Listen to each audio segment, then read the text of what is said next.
Hello friends, welcome to our channel Shubhajit Pal চ্যানেলে সকলকে জানাই সুস্বাগতম।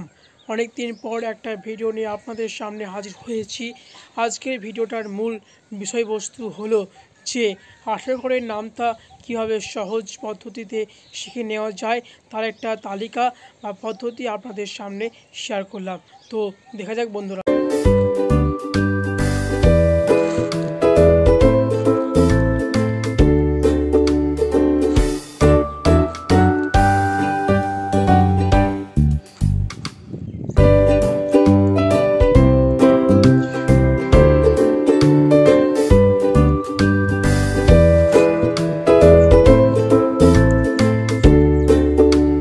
ভিডিওটা ভালো লাগলে লাইক, কমেন্ট, শেয়ার করতে ভুলবেন না এবং চ্যানেলটিকে সাবস্ক্রাইব করে আমার পাশে থাকবেন।